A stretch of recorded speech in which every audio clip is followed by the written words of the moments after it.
Hi friends, మీకు ఈ video నచ్చితే లైక్ చేయండి, సబ్స్క్రైబ్ చేయండి. అమర్, భాగి, మనోహరి కొడైకెనాల్ వెళ్ళటానికి మొత్తం కూడా రెడీ అవుతూ ఉంటారు. బ్యాగులు పట్టుకొని హాల్లోకి వస్తూ ఉంటారు. అప్పుడే మనోహరి ముందుగా అక్కడికి వస్తుంది. ఏంటి అనామిక, నువ్వు కూడా పిల్లలతో పాటు కొడైకెనాల్కి వస్తున్నావా అని అనామికని మనోహరి ప్రశ్నిస్తూ ఉంటుంది. అప్పుడే అమర్, భాగి కూడా బ్యాగులు పట్టుకొని అక్కడికి వస్తారు. అవును, నేను కూడా పిల్లలతో పాటు కొడైకెనాల్కి వస్తున్నాను అని అనామిక చెబుతుంది. అవునమ్మా, అనామిక కూడా వస్తుంది అని నిర్మలమ్మ, సదాశివం చెబుతారు.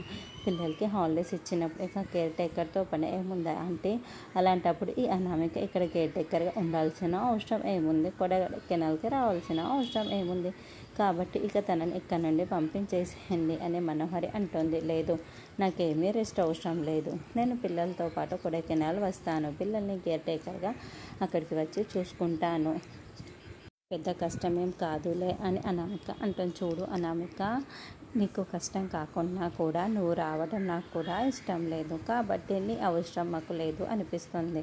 ఎందుకంటే పిల్లలకి హాలిడేసే కదా, నీ అవసరం లేదు అని అమర్ చెప్తూ ఉంటే, లేదు సార్ నేను వస్తాను అని అనామిక బాధపడుతూ ఉంటుంది. చూడు అనామిక, నువ్వు కేర్ టేకర్గా రావడం ఇష్టం లేదు అని చెబుతున్నాను అని అమర్ ఇంకా అయితేతో మాట్లాడుతూ ఉంటాడు.